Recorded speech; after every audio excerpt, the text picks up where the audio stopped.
Hi friends, Pandian store serial இனி வரப்போகிற எபிசோட்ஸ்க்கான அப்புறமா தான் இந்த வீடியோவில் பார்க்க போகிறோம்.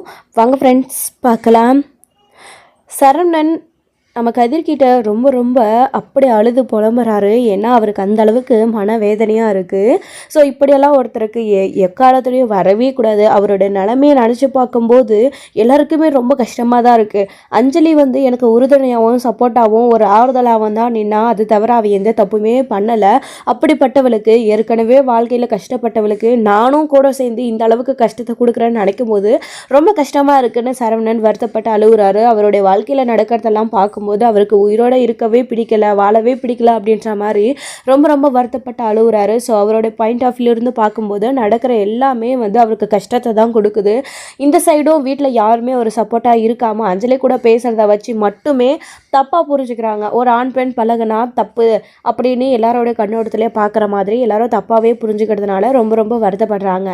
ஸோ அப்படி எதுவும் இல்லைனாலையும் வெளி உலகத்தில் யாருமே அதை இந்த நாட்டு மக்கள் நம்ப மாட்டேன்றாங்க. அது அவருக்கு ரொம்ப ரொம்ப கஷ்டத்தையே கொடுக்குது. ஸோ எல்லோரும் ஏன் அப்படி நினைக்கிறாங்க, ஏன் நாங்கள் பேசி பழகிறதுல அப்படி என்ன தப்பு இருக்குது? இப்போ இருக்கிற காலகட்டத்தில் டிவோர்ஸ் ஆன அடுத்த நிமிஷம் அடுத்தவங்களை கல்யாணம் பண்ணிக்கிறது, விவாகரத்துக்கு முன்னாடி கல்யாணம் பண்ணிக்கிறது, குழந்தை குட்டி ஆனதுக்கப்புறம் விட்டுட்டு போய் கல்யாணம் பண்ணிக்கிறது எவ்வளவோ இருக்குது. அத்தனையும் நாட்டில் நடக்கிறப்போ நமக்கு அது பெருசாக தெரியலை. நம்ம வாழ்க்கையில் இது நடக்கும்போது தான் அது ரொம்ப பெரிய வழியை கொடுக்குது அப்படின்னு சரவணன் இதை நினச்சி ரொம்ப ரொம்ப வருத்தப்பட்டுட்டு இருக்காங்க. எனக்கும் மயிலுக்கும் தான் எந்த சம்மந்தமும் இல்லை ஆயிடுச்சு. இல்லை, விவாகரத்து நடந்துகிட்ருக்கு, நான் குழந்தைய ஏற்றுக்கிறேன், மயில் எனக்கு வேண்டாம், அவங்க பண்ண துரோகத்தை என்னால் மன்னிக்க முடியாதுன்னு நான் எல்லாருக்கிட்டையும் சொல்லிட்டு தானடா இருக்கா கதிர், அது உங்களுக்கு தெரியாதா? அப்படியே நான் இன்னொரு வாழ்க்கையை தேர்ந்தெடுத்தாலும் என்னடா தப்பு அப்படின்னு தான் கதிர்கிட்ட சொல்லி சரவணன் ரொம்ப ரொம்ப வருத்தப்படுறாரு. இவருடைய நிலைமையை புரிஞ்சுக்கிட்டு கதிரும் ஆறுதலாகவும் சப்போர்ட்டாகவும் இருக்காங்க. அடுத்து இங்கே திரும்பவும் பாண்டியன் கதிருக்கு கால் பண்ணுறாங்க. அப்போது அண்ணா ஒரு நிமிஷம், நான் இங்கே இரு, நான் ஃபோன் பேசிட்டு வந்துடுறேன்னு. ஹலோ சொல்லுங்கப்பான்னு கொஞ்சம் தூரம் போயிட்டு கதிர் பேசுகிறாரு. டேய் என்னடாச்சு, மயில் வீட்டுக்கு தான் சரவணன் போயிருக்கானா, நீ பார்த்தியா அவனை, அவங்ககிட்ட பேசுனியா, அவனை கூப்பிட்டுட்டு வாடா, அங்கே போய் ஏதாச்சும் பிரச்சனை பண்ண போகிறான் அப்படின்றாங்க. அப்பா அண்ணனை நான் கூப்பிட்டுட்டு வந்துட்டேன்ப்பா, இப்போ அண்ணன் கூட தான் இருக்கேன், ஆனால் நான் போகிறதுக்கு முன்னாடியே அண்ணன் அங்கே போய் பிரச்சனை பண்ணிடுச்சுப்பா அப்படின்ற கதை சொல்லவும் இதை கேட்டு பாண்டியன் ரொம்ப அதிர்ச்சி ஆகுறாங்க. டேய் என்னடா சொல்கிற, அங்கே போய் தேவையில்லாமல் ஏதோ சண்டை இழுத்துட்டு வரலையா அப்படின்றாங்க. இல்லைப்பா பெருசாலாம் எதுவும் ஆகலை, அதுக்கு முன்னாடி நான் போயிட்டேன்ப்பா, அவங்க ஒன்று பேச பத்தாததுக்கு கூட அண்ணன் பேச சண்டை தான்ப்பா போட்டுட்டு இருந்தாங்க, நான் போய் கூட்டிகிட்டு வந்துட்டேன். நீங்கள் எப்படி அங்கே போகலாம், அங்கே போய் எப்படி நீங்கள் அஞ்சலி கிட்ட பேசலான்னு அண்ணன் போய் அங்கே கேட்டிருக்குப்பா, வேறு எதுவும் இல்லைப்பா, அண்ணன் என் கூட தான் இருக்குது, நீங்கள் கவலைப்படாதீங்க அப்படின்னு கதிர் சொல்கிறாரு. சரிடா, இல்லை அவனை பார்த்து வீட்டுக்கு கூட்டிகிட்டு போடா, எதுக்குடா இவனுக்கு அந்த தேவையில்லாத வேலை, நேராக அவர் அப்பா இங்கே சொன்ன உடனே அங்கே போய் சண்டை போட்டுட்ருக்கா, இவன் நடந்துக்கிறது கொஞ்சம் கூட சரியே இல்லைடா கதிர் அப்படின்றாரு. அப்பா நான் பார்த்துக்கிறப்பா, நீங்கள் விடுங்கப்பா அப்படின்றாங்க. சரின்னு இங்கே கதிரும் காலை கட் பண்ணிடுறாரு. கட் பண்ண அடுத்த நிமிஷம் பாண்டியன் என்ன பண்ணுறாரு, கோமதிக்கு கால் பண்ணுறாங்க. என்ன இந்நேரத்தில் கால் பண்ணுறாரு, எப்பயுமே நம்மளுக்கு ஃபோன் பண்ண மாட்டாரே அப்படின்னு கோமதி ஃபோன் அட்டன் பண்ணுறாங்க. ஹலோ சொல்லுங்கள், என்ன விஷயங்க, ஏதாச்சும் முக்கியமான டாக்குமெண்ட் ஏதாச்சும் வேணுமா, அதுக்கு தான் கால் பண்ணியிருக்கீங்களா, அந்த டைமில் ஃபோன் பண்ண மாட்டீங்களே அப்படின்றாங்க. இல்லை கொஞ்சம் நான் ஃபோன் பண்ணால் என்ன ஏதுன்னு பேச விடுடி, நீ பாட்டுக்கு எதோ பேசிகிட்டு இருக்க, என்ன அதிசயமாக தான் உனக்கு ஃபோன் பண்ணணுமா, ஏன் புருஷங்காரன் தான் நான் ஃபோன் பண்ணுறான், வேறு யாராச்சா, நான் ஃபோன் பண்ணால் எடுக்க மாட்டியா அப்படின்றாங்க. ஏங்க சரிங்க, சரி நீங்கள் ஏன் இந்த அளவுக்கு கோவப்படுறீங்க, சரி சொல்லுங்கள் என்ன விஷயமா ஃபோன் பண்ணீங்க அப்படின்னு கோமதி கேட்குறாங்க. ஒரு பிரச்சனை ஆகிப்போச்சு அப்படின்னு பாண்டியன் சொல்கிறாங்க. இதை கேட்டு கோமதி அதிர்ச்சி ஆகுறாங்க. என்ன பிரச்சனை அப்படின்னு கேட்குறாங்க. அதான் சரவணா இருக்கான்ல அப்படின்னமோ, சொல்லுங்கள் அவன் என்ன பண்ணான் அப்படின்னு. வழக்கம் போல் அந்த பொண்ணை இன்னைக்கு பலிகை சாமான் கொடுத்துட்டு வரும்போது கோயிலை எதாச்சியாக வற்றி பார்த்துருக்கான் போல இருக்கு, அதை மயிலோட அம்மா பார்த்துட்டாங்க போல இருக்கு. அவங்க பிரச்சனை பண்ணி அதுக்கப்புறம் நேராக என் மாப்பிள்ளைக்கிட்ட நீ எதுக்கு பழகிறன்னு அஞ்சலி வீட்டில் போய் தேவையில்லாமல் கத்திட்டாங்க போல இருக்குது. அவங்க வீட்டில் எல்லோரும் ரொம்ப வருத்தப்படுறாங்க. ஏற்கனவே எங்கள் பொண்ணு விவாகம் அடுத்த ஆகி வீட்டில் இருந்துட்டுருக்கிற பொண்ணு தேவையில்லாமல் இப்படி பேசுகிறாங்க, மனசு ரொம்ப கஷ்டமாக இருக்குது. அஞ்சலியோட அப்பா கடை தேடி வருத்தப்பட்டு பேசிட்டு போனாங்க கோமதி.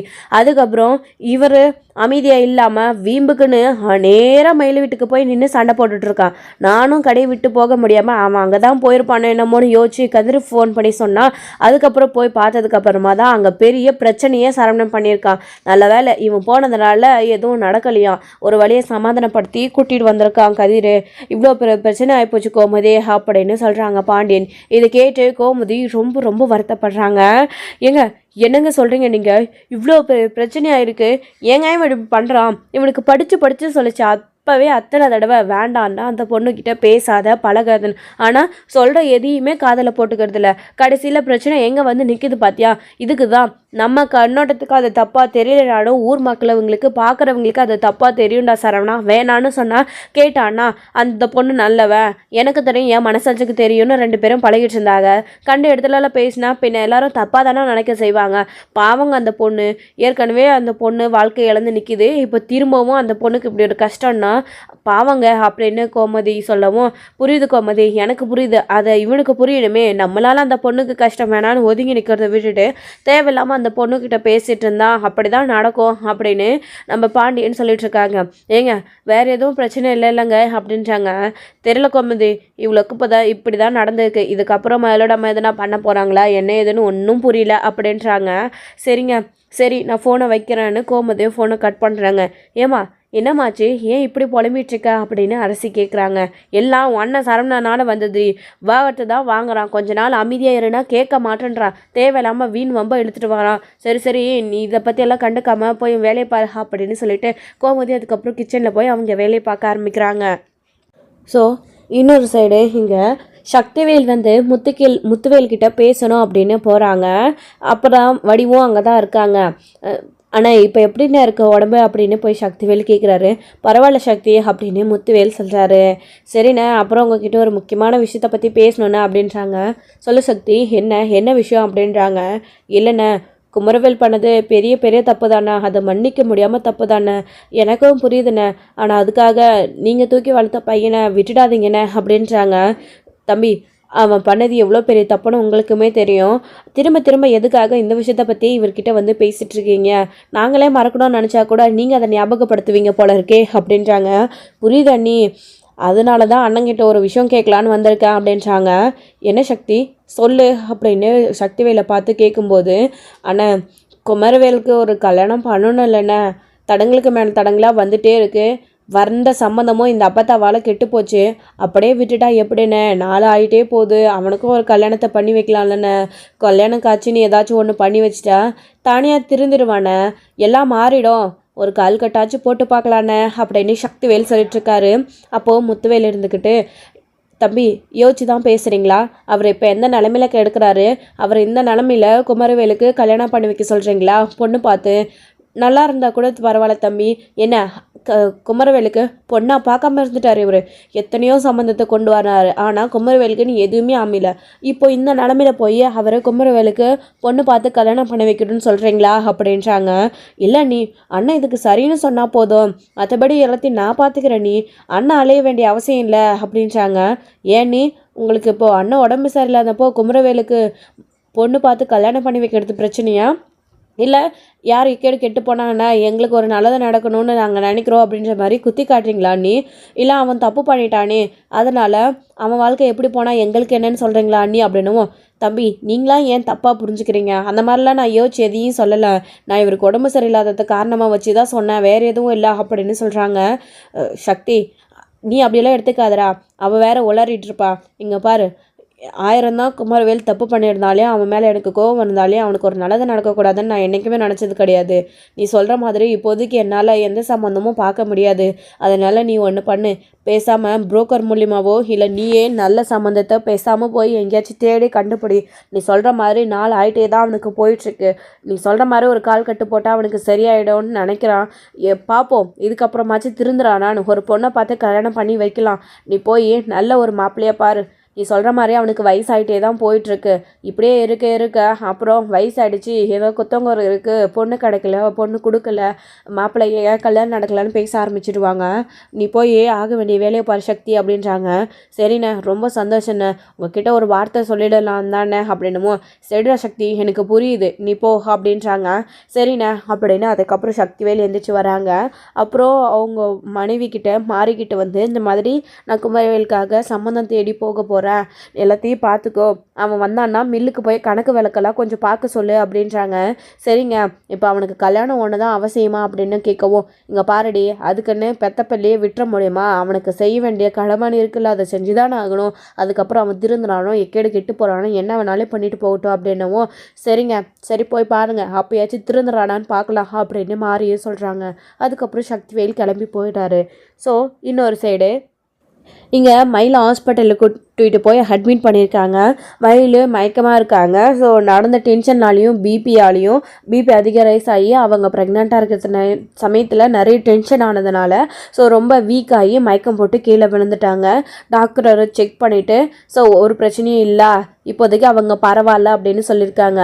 இன்னொரு சைடு கோமதி இங்கே கிச்சனில் சமைச்சிட்டு இருக்கும்போது மீனா மதிய டைமில் எதிர்ச்சியாக கால் பண்ணுறாங்க. கால் பண்ணும்போது ஏன் அத்தை நீங்கள் ஒரு மாதிரியாக பேசுகிறீங்க அப்படின்னு சொல்லும்போது நடந்த விஷயத்த மீனாக்கிட்டேயும் கோமதி சொல்கிறாங்க. இதை கேட்டு அவங்களுமே ரொம்ப ரொம்ப அதிர்ச்சி ஆகுறாங்க. என்ன அத்தை இவ்வளோ நடந்திருக்கா? சரி அத்தை நீங்கள் கவலைப்படாதீங்க, நான் மயிலாக்கா கிட்ட ஒரு வார்த்தை ஃபோன் பண்ணி பேசுகிறேன், நடந்ததுக்கெல்லாம் அவங்கக்கிட்ட நான் ஏதாச்சும் ஆறுதலாக பேசுகிறேன் அத்தை அப்படின்னுவோம். சரி அதை பண்ண முதல்ல மீனா, சரி நான் வைக்கிறேன்னு அவங்க ஃபோனை கட் பண்ணுவோம். அடுத்த நிமிஷம் பாண்டியன் கடையில் இருக்க முடியாமல் என்ன பண்ணுறாரு, கடையை போட்டுட்டு வீட்டுக்கு வந்துடுறாரு. என்னாச்சுங்க இந்நேரத்தில் வந்திருக்கீங்கன்னு வீட்டில் ராஜு அதுக்கப்புறம் அரசி எல்லாரும் கேட்கவும், ஸோ எப்படி நிம்மதியாக அங்கே இருக்க முடியும் அப்படின்னு பாண்டியன் நடந்த விஷயத்தை நினச்சி வருத்தப்பட்டு பேசிகிட்டு இருக்காங்க. என்னதான் இருந்தாலையும் சரவணன் மாமா அப்படி பண்ணியிருக்கக்கூடாது, மயிலாக்க இப்போ எந்த நிலைமையில் இருக்காங்கன்னு மாமாவுக்கே தெரியும்ல, அங்கே போய் சண்டை போடுறதுனால இதனால் மயிலாக்க தான் பாதிக்கப்படுவாங்கன்னு ஏன் சரவணன் மாமா யோசிக்கவே இல்லை அப்படின்றாங்க. என்னடி நீ வேற பெரிய பெரிய குண்டா தூக்கி போட்டுட்ருக்க, அமைதியாரடி அப்படின்றாங்க. கோமதி, அந்த பிள்ளைக்கிட்ட ஏன் கோவப்படுற, அந்த பிள்ளை சொல்கிறதுல என்ன தப்பு இருக்குது, ராஜு சொல்கிற அத்தனையும் உண்மைதான், பாரு அப்படி தான் நடக்க போகுது, எனக்கே அதை நினச்சதா ரொம்ப பயமாக இருக்குது. சரி நீ ஃபோன் பண்ணி எதுக்கும் மயில்கிட்ட ஒரு வார்த்தை பேசுறியா, அந்த பிள்ளை எப்படி இருக்குது என்ன ஏதுன்னு வருத்தப்படாமல் இருக்க சொல்லி ஏதாச்சும் பேசு அப்படின்றாங்க. ஏங்க இப்போ தான் நான் மீனா கிட்டே பேசியிருக்கேன், மீனா பேசுகிறதா சொல்லியிருக்கா, பார்க்கலாம் 5 நிமிஷம் வெயிட் பண்ணி அப்படின்றாங்க. இந்த சமயத்தில் மீனா மயிலுக்கு கால் பண்ணலான்னு சொல்லிட்டு கால் பண்ணும்போது பாக்கியம் தான் ஃபோன் எடுக்கிறாங்க. ஏன்னா மயில் ஹாஸ்பிட்டலில் இருக்காங்க. மீனா ஃபோன் அட்டன் பண்ண உடனே, அக்கா நடந்த விஷயத்தெல்லாம் கேள்விப்பட்டேங்க்கா, ரொம்ப வருத்தமாக இருக்குது, நீங்கள் எதை நினச்சி கவலைப்படாதீங்கக்கா அப்படின்றாங்க. கவலைப்படுறதுக்கு அவள் கண் முழிச்சிட்டு நல்லா இருந்தால் தானே அவள் கவலைப்படுவா, அவள் தான் படுத்துக்கிட்டாளே அப்படின்னும். இது கேட்ட உடனே மீனா முதல்ல ரொம்ப அதிர்ச்சியாகிறாங்க. அவங்க அப்படி சொன்ன உடனே, ஏங்க நீங்கள் என்ன சொல்கிறீங்க, மயிலாக்கா எங்க அப்படின்றாங்க. அவள் இப்போது படுத்த படுக்கையை ஹாஸ்பிட்டலில் கிடக்கிறாளே அப்படின்றாங்க. மயிலாக்காக்கு என்னாச்சுன்னு ரொம்ப துடிக்க ஆரம்பிக்கிறாங்க மீனா. அவள் புருஷங்காரன் போட்ட சண்டையில் மயக்கம் போட்டு கீழே விழுந்துட்டா, இப்போ ஆஸ்பத்திரியில் கொண்டு சேர்த்துருக்கு அப்படின்னு அவங்க சொன்ன உடனே ரொம்ப அதிர்ச்சி ஆகுறாங்க. என்னங்க நீங்கள் இப்படி சொல்கிறீங்க, மயிலாக்காக்கு என்ன பிரச்சனை இல்லைல்ல, டாக்டர் என்ன சொன்னாங்க அப்படின்றாங்க. டாக்டரு செக் பண்ணிட்டு தான் இருக்காங்க, இன்னும் எதுவும் சொல்லலை அப்படின்றாங்க. சரி எந்த ஹாஸ்பிட்டல் நீங்கள் சொல்லுங்கள், நான் உடனே வரேன் அப்படின்றாங்க. வந்து என்ன பண்ண போகிறீங்க, இன்னும் இருக்கிற உயிரை வாங்கிட்டு போயிடலான்னு எல்லாரும் பார்க்குறீங்களா அப்படின்னும். ஐயோ நீங்கள் முதல்ல எந்த ஹாஸ்பிட்டல்னு சொல்லுங்கள், தேவையில்லாமல் சண்டை போடாதீங்க அப்படின்னு மீனா சொல்லவும், அதுக்கப்புறம் ஹாஸ்பிட்டல் பேரை சொல்கிறாங்க. சொன்ன உடனே மீனா ஃபோனை கட் பண்ணிடுறாங்க. கட் பண்ண அடுத்த நிமிஷம் இங்கே கோமதிக்கு கால் பண்ணி விஷயத்த சொல்கிறாங்க மீனா. இதை கேள்விப்பட்ட உடனே எல்லாருமே ரொம்ப அதிர்ச்சி ஆகுறாங்க. எங்கள் மயில் ஹாஸ்பிட்டலில் சேர்த்துருக்காங்களா, மயில் மயக்கம் போட்டு கீழே விழுந்துட்டாங்களாம் அப்படின்னு சொன்ன உடனே எல்லாருமே வேகமாக ஹாஸ்பிட்டலுக்கு போகிறாங்க. மீனா கூட அப்படியே ஆட்டோ பிடிச்சி ஹாஸ்பிட்டலுக்கு வந்திருக்காங்க. அங்கே போயிட்டு எல்லாருமே மயிலை பார்க்குறாங்க. பார்த்தா மயில் மயக்கத்தில் இருக்காங்க. கொஞ்ச நேரம் கழிச்சு டாக்டர் விசாரிக்கிறாங்க. டாக்டர்கிட்ட என்ன ஏதுன்னு. இப்போ பரவாயில்ல, அவங்க ஓகே தான், அவங்க மாசமாக இருக்காங்கன்னு தெரியும்ல, அப்புறமா ஏன் அவங்க கிட்ட கோவப்படுறீங்க, சண்டை போடுறீங்க, அவங்கள டென்ஷன் ஆக்குறீங்க, பிபி ஏற்றுறீங்க, ரெஸ்ட் எடுக்கணும், ப்ராப்பராக இருக்கணும், சந்தோஷமாக இருக்கணுன்றது தெரியாதா, ஏன் இப்படி அவங்களெல்லாம் பண்ணுறீங்க, இந்த மாதிரிலாம் இனி நடக்கக்கூடாது, அவங்க கன்சீவாக இருக்காங்க, இந்த மாதிரிலாம் நடந்துக்கிட்டால் அவங்க ரொம்ப வீக் ஆகிடுவாங்க, அப்புறம் கர்ப்பப்பை வீக் ஆகும், அப்புறம் என்ன வேணாலும் நடக்கலாம் அப்படின்னு அவங்க சொல்லவும், டாக்டர் இனிமேல் அந்த மாதிரி நடக்காமல் பார்த்துக்குறோம் டாக்டர், அப்படிலாம் சொல்லாதீங்கன்னு கோமதி டாக்டருக்கு பேசுகிறாங்க. ஐயோ ஐயோ ஐயோ என் பொண்ணு வாழ்க்கை இப்படி நாசமாக போதே, என் கண் முன்னாடி இப்படி ஆகுது, என் பொண்ணுங்க நிம்மதின்றதே கிடையாதா அப்படி இப்படின்னு பாக்கியம் ஒரு பக்கம் புலம்பிட்டு இருக்காங்க. இப்போ சந்தோஷமா அவங்க எல்லாருக்குமே இப்போ சந்தோஷமா புருஷங்காரன் என்னடா வேறு ஒருத்தையை கூப்பிட்டுட்டு சுற்றிட்டு திடுறான் பொண்டாட்டியை விட்டுட்டுன்னு கேட்டது ஒரு குத்தமாகி போச்சு. அதுக்கு அந்த சண்டை போட்டு என் பொண்ணை இந்த நிலைமைக்கு ஆளாக்கிட்டீங்கல்ல, உங்களை யார் என் பொண்ணை பார்க்க வர சொன்னது அப்படி இப்படின்னு பாக்கியம் பயங்கரமாக ட்ராமா போடுறாங்க. ஐயோ போது நிறுத்துறீங்களா, தேவையில்லாமல் பேசிகிட்டு இருக்காதீங்க அப்படின்னு கோமதி அவங்கக்கிட்டேயும் சண்டை போட்டுட்டு அதுக்கப்புறமா வீட்டுக்கு போகிறாங்க. வீட்டுக்கு போனதுக்கப்புறமா என்னங்க இப்படி ஆயிடுச்சுன்னு எல்லாரும் வருத்தப்பட்டு புலம்பிட்டுருக்காங்க. அப்போ தான் கதிர் சரவணனை கூப்பிட்டுட்டு வீட்டுக்கு வராங்க. வீட்டுக்கு வந்ததுக்கப்புறமா சரவணன் அவர் பாட்டுக்கு ரூம்குள்ளே போகிறாரு. ரூம்குள்ளே போயிட்டு அதுக்கப்புறம் அவர் வெளியவே வர்றது கிடையாது. நைட்டு முழுக்க சாப்பிடவும் வர கிடையாது. இங்கே எல்லோரும் சாப்பிட்டுட்டு நைட்டு சரவணனை கூப்பிடுறாங்க. எனக்கு பசிக்கலாமா வேண்டான்னு சொல்லிட்டு சரவணன் உள்ளே இருக்கார். அதுக்கப்புறமா மறுநாள் காலையில் சரவணன் வழக்கம் போல் எழுந்திரிச்சு கடைக்கு போகலான்னு கிளம்புறாரு. அப்போது ஒரு நிமிஷம் நில்லுடா சரவணா அப்படின்னு கூப்பிடுறாங்க. அப்புறம் சரவணன் அமைதியாக நிற்கவும், உனக்கு என்ன நடந்துகிட்ருக்குன்னு தெரியுமாடா அப்படின்னு கேட்கவும் எதுவுமே தெரியல சரவணனுக்கு. அமைதியாகவே இருக்காங்க. மயில் பிள்ளை ஆஸ்பத்திரியில் கிடக்குது, நீ பண்ண பிரச்சனையினால அந்த பிள்ளை மயக்கம் போட்டு கீழே விழுந்து உடம்புக்கு முடியாமல் ஆஸ்பத்திரியில் கிடக்கு. அந்த பிள்ளையை போய் ஒரு இட்டு பார்க்கணுன்னு உனக்கு கொஞ்சம் கூட கவலையே இல்லையாடா? உன் பாட்டுக்கு நீ போய் ரூம்குள்ளே கதவை சாத்தினா இப்போ தான் வெளியில் வர பண்ணதெல்லாம் பண்ணிவிட்டு இப்போ என்னடா இப்படி அமைதியாக உட்காந்துட்ருக்க? அந்த பிள்ளை மாசமாக இருக்குன்னு கொஞ்சம் கூட உனக்கு தெரியாதா? அறிவு இல்லாமல் போய் அப்படி நடந்துகிட்ருக்க. போய் வயிற்று பிள்ளைக்காரிக்கிட்ட சண்டை போட்டிருக்க. அந்த பிள்ளை ஏதாச்சும் ஒன்று ஆயிரந்தா யாரடா பதில் சொல்லுவான்? நம்ம குடும்ப வாரிசுடா அப்படின்னு கோவப்பட்டு எல்லாருமே திட்டிகிட்டு இருக்காங்க. போய் முதல்ல அந்த பிள்ளையை ஒரு எட்டு பார்த்துட்டு போக சொல்ல அவனை அப்படின்னு பாண்டியன் சொல்கிறாரு. சரிம்மா அப்படின்னு சரவணன் நேராக ஆஸ்பத்திரிக்கு போகிறாங்க. அப்போது பாக்கியமோ அவங்க அப்பாவோ அந்த சமயம்னு பார்த்தா அங்கே இல்லை. ஸோ வீட்டுக்கு போயிட்டு வரேன்னு சொல்லி சிஸ்டர் கிட்ட சொல்லிட்டு போயிருக்காங்க. அந்த சமயத்தில் தான் சரவணன் போகிறாரு. மயிலை பார்க்குறாங்க. மயில் சரவணனை பார்த்த உடனே அமைதியாக எந்திரிச்சு உட்கார். அதுக்கப்புறம் சரவணன் அமைதியாகவே நின்றுட்டுருக்காங்க. மயிலும் எதுவுமே பேசாமல் ஒரு 2 நிமிஷம் அப்படியே அமைதியாக இருக்காங்க. டாக்டர் என்ன சொன்னாங்க, இப்போ உடம்புக்கு எப்படி இருக்குன்னு சரவணன் கேட்குறாரு. பரவாயில்ல, எந்த பிரச்சனையும் இல்லைன்னு டாக்டர் இப்போ சொல்லியிருக்காங்க அப்படின்றாங்க. நீ சாப்பிட்டியா அப்படின்றாங்க. அம்மா கொண்டு வர தான் போயிருக்காங்க அப்படின்னு மயில் சொல்லிட்டுருக்காங்க. நான் ஏதாச்சும் வாங்கிட்டு வந்து கொடுக்கவா அப்படின்றாங்க. இல்லை அதெல்லாம் எதுவும் வேண்டான்னு மயில் சொல்கிறாங்க. நான் வேணும்னு எதையும் பண்ணலை, தேவையில்லாமல் அஞ்சலி வீட்டில் போய் பிரச்சனை பண்ணியிருக்காங்க. அஞ்சலி ஏற்கனவே பாவம் நொந்து போயிருக்கிறா. இதில் இவங்களும் போய் பேசினதுனால அஞ்சலி ரொம்ப கஷ்டப்பட்டுடா. அவர் அப்பா நேராக வந்து எங்ககிட்ட இதெல்லாம் வேண்டான்னு சொல்லி வருத்தப்பட்டுட்டு போனார். அந்த ஒரு கோவத்தில் நான் அப்படி வந்து பண்ணிட்டேன், சாரி அப்படின்றாங்க. நீங்கள் எதுக்கு மன்னிப்பு கேட்குறீங்க? அவங்க என் அம்மா நடந்தது தான் தப்பு. அவங்க போய் அஞ்சலிக்கிட்ட சண்டை போட்டிருக்கக்கூடாது. 1000 தான் இருந்தாலையும் நான் தான் அவங்கக்கிட்ட மன்னிப்பு கேட்கணுன்னு மாற்றி மாற்றி மன்னிப்பு கேட்டுக்கிறாங்க. அதுக்கப்புறமா சிஸ்டர் வராங்க. செக் பண்ணிவிட்டு நீங்கள் கொஞ்சம் ரெஸ்ட் எடுங்கம்மா, ஏன் ஸ்ட்ரெயின் பண்ணிக்கிறீங்க அப்படின்னு சொல்கிறாங்க. நீங்கள் யார் உங்களுடைய ஹஸ்பண்டா அப்படின்னும் இப்போது சரவணன் ஆமாம் அப்படின்னு டக்குன்னு சொல்லிடுறாரு. அதுக்கப்புறம் மயிலுக்கு இந்த விஷயம் ரொம்ப சந்தோஷத்தை கொடுக்குது. கொஞ்ச நேரம் கழிச்சு சரி நான் கிளம்புறேன்றாரு. சரின்னு மயிலும் சொல்லிடுறாங்க. சரவணன் பார்த்து பேசிட்டு அவர் பாட்டுக்கு அடுத்து கிளம்பிடுறாரு. வெளியில் போகும்போது பாக்கியமும் அவருடைய அப்பாவும் வராங்க. மயிலுக்கு வந்து சாப்பாடு எடுத்துகிட்டு பாக்கியத்தோடைய ஹஸ்பண்டும். அப்படி பார்த்த உடனே சரவணனை பார்த்ததும் கோவப்பட்டு ஹாஸ்பிட்டல்லே கத்துறாங்க. சரவணன் எதையுமே கண்டுக்கிறது கிடையாது. அவர் பாட்டுக்கு போயிடுறாரு. பார்த்தியாங்க எவ்வளோ தைரியம் தான் நம்ம மவளை இந்த நிலைமைக்கு ஆளாக்கிட்டு கடைசியில் ஹாஸ்பிட்டலுக்கே வந்து பார்த்துட்டு போவான். இவங்கெல்லாம் என்னங்க மனுஷங்கன்னு அப்படி கோவப்பட்டுட்டு நீ வா பாக்கியம் நம்ம போய் மயிலை பார்க்கலான்னு உள்ளே போகிறாங்க. எதுக்கு உன் புருஷன் இங்கே வந்துட்டு போகிறாரு? எதுக்கு வந்துட்டு போகிறாராம்மா? பணத்தெல்லாம் பண்ணிவிட்டு ஏதாச்சும் செலவுக்கு பணம் எனக்கு கொடுத்துட்டு போகிறாரா அப்படின்னு கேட்குறாங்க. மா அதெல்லாம் ஒன்றும் இல்லைம்மா, என்னை பார்த்துட்டு பார்க்க தான் வந்தார் அப்படின்னும். ஓ உன் மேலே அக்கறைலாம் இருக்கா அப்படின்னு தான் தேவையில்லாமல் பாக்கியம் பேசிகிட்டு இருக்காங்க. அடுத்து இங்கே சரவணன் ஹாஸ்பிட்டலில் போய் பார்த்துட்டு வீட்டுக்கு போகிறதுக்குள்ளே எல்லாருமா சேர்ந்து மயிலை பேசாமல் நம்ம வீட்லேயே கூட்டிகிட்டு வந்து குழந்தை வரைக்கும் வச்சுக்கலாமான்னு முடிவு பண்ணுறாங்க. இதுக்கு சரவணன் என்ன சொல்ல போகிறாருன்னு கூட அவங்க தெரியாமல் இந்த விஷயத்தை பற்றி சரவணன் கிட்ட கேட்கலாமா வேணாமான்னு யோசிச்சுட்டு இருக்காங்க. சரவணன் நேராக கடைக்கு போகாமல் இப்போ வீட்டுக்கு வராரு. என்னடா ஹாஸ்பிட்டலில் போய் அந்த பிள்ளையை பார்த்தியா இல்லையா, கடைக்கு போகலையா, நீ இங்கே வந்திருக்க அப்படின்றாங்க. இல்லைப்பா உங்ககிட்ட ஒரு முக்கியமான விஷயத்தை பற்றி பேசணும் அப்படின்றாங்க. சொல்லுடா என்ன அப்படின்னு கேட்டுட்ருக்காங்க. நான் ஒரு முடிவு எடுத்திருக்கேன், இதை பற்றி உங்ககிட்ட பேசலான்னு தான் வந்திருக்கேன் அப்படின்றாங்க. என்னடா என்ன முடிவு எடுத்திருக்க, இன்னும் என்ன பண்ணலான்னு காத்திருக்க அப்படின்றாங்க. அதெல்லாம் ஒன்றும் இல்லைம்மா, நான் பேசாமல் மயிலுக்கு குழந்தை பிறக்கிற வரைக்கும் மயில் அங்கே கூட்டிகிட்டு வந்து வச்சுக்கலாமான்னு இருக்கிறா அப்படின்னு கேட்குறாங்க. இவங்க கேட்கணும்னு நினச்ச விஷயத்த சரவணன் கேட்கும்போது அவங்களுக்கு ரொம்ப அதிர்ச்சியாக இருக்குது. அப்படியே எந்திரிச்சு நிற்கிறாங்க எல்லாருமே. என்னம்மா நான் ஏதாச்சும் தப்பாக கேட்டுட்டேனா அப்படின்னு. இல்லைடா சரவணா, இந்த யோசனை உனக்கு எப்படி தோணுச்சு அப்படின்றாங்க. இல்லைம்மா டாக்டர் சொன்னதை நான் மயில் என்கிட்ட எதுவும் சொல்லலை. அதுக்கப்புறம் நான் டாக்டர்கிட்ட விசாரிச்சுட்டு வந்தேன். டாக்டர் மயில் ரொம்பவே வீக்காக இருக்கிறதா சொல்லியிருக்காங்க. என்னடாதாம்மா இப்படி அவளுக்கு ஆச்சு, அந்த குழந்தை நல்லபடியாக பிறக்கணும் இல்லைம்மா, அதுக்காக தான் அப்படின்னவும். பரவாயில்லடா, இப்போயாச்சு நல்ல ஒரு முடிவு எடுத்துருக்குறியே, உனக்கு புத்தி மடங்கி போச்சு, சொல்கிற பேச்சையே கேட்க மாட்டேன், உன் இஷ்டத்துக்கு ஆடிட்டுருக்கான்னு நினச்சோம். பரவாயில்ல, அந்த குழந்தைய நினச்சி ஒரு விஷயம் முடிவு எடுத்துருக்குற, எங்களுக்கு இதில் பரிபூர்ண சம்மதம். நாங்களுமே இந்த விஷயத்தை பற்றி உங்ககிட்ட பேசலாமான்னு தான் யோசிச்சுட்டு இருந்தோம். நல்ல வேலைடா, பேசாமல் நீ ஒன்று பண்ணு, நீயே மயிலை நேராக போய் வீட்டுக்கு கூட்டிகிட்டு வந்துரு அப்படின்னு கோமதி சொல்கிறாங்க. நான் எப்படி அப்படின்னு சரவணன் கேட்கவும், நீ தாண்டா போய் கூட்டிகிட்டு வரணும், போய் கூட்டிகிட்டு வா அப்படின்றாங்க. அதுக்கப்புறமா மாமா நீங்கள் தான் மாமா போகணும் அப்படின்னு நம்ம மீனாவும் சொல்ல, அதுக்கப்புறம் சரவணன் நேராக திரும்பவும் ஹாஸ்பிட்டலுக்கு போகிறாங்க. இப்போ தானே வந்துட்டு போனார், திரும்பவும் வந்திருக்காரேன்னு மயில் அதிர்ச்சியாகவும், கிளம்பு மயில் அப்படின்றாங்க. எங்கே அப்படின்னுவோம், நம்ம வீட்டுக்கு அப்படின்றாங்க. இது கேட்ட உடனே ரொம்ப அதிர்ச்சி ஆகுறாங்க மயில். அவங்க வீட்டு ஆளுங்க எல்லாருமே எங்கே கூட்டிகிட்டு போகிறீங்க எங்கள் பிள்ளை அப்படின்னுவோம்.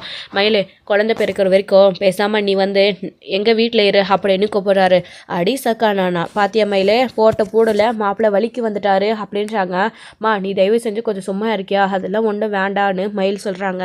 இல்லை மயில், நான் நல்லா யோசிச்சு தான் முடிவெடுத்திருக்கேன், அம்மாவும் அப்பாவும் கூட உன்னை கூட்டிகிட்டு வர சொன்னாங்க, வா நம்ம வீட்டுக்கு போகலான்னு சரவணன் கூப்பிடுறாரு. மயில், அதான் மாப்பிள்ளையை இவ்வளோ தூரம் கூப்பிட்றாரு இல்லைம்மா, அவரே மனசு மாதிரி வந்து ஒன்று கூப்பிட்றாரு, போ மயில் அப்படின்றாங்க. அப்பா வேண்டாம்ப்பான்னு சொல்லிட்டு இருக்கவும், மயில் சொன்னா கேளு வா போகலாம் அப்படின்னு சரவணன் கூப்பிட்டுட்டு இருக்கவும். ஸோ இதோட இந்த எபிசோட் வந்து முடிச்சிருக்காங்க. அடுத்தடுத்த எபிசோட இனி என்ன நடக்க போகுது, மயில் இப்போ என்ன முடிவு எடுக்க போகிறாங்க அப்படின்றதெல்லாம் இப்போ நெக்ஸ்ட் வீடியோவில் பார்க்கலாம் ஃப்ரெண்ட்ஸ். தேங்க்யூ. இந்த வீடியோ உங்களுக்கு பிடிச்சிருந்தா லைக் பண்ணுங்கள், ஷேர் பண்ணுங்கள், கமெண்ட் பண்ணுங்கள்.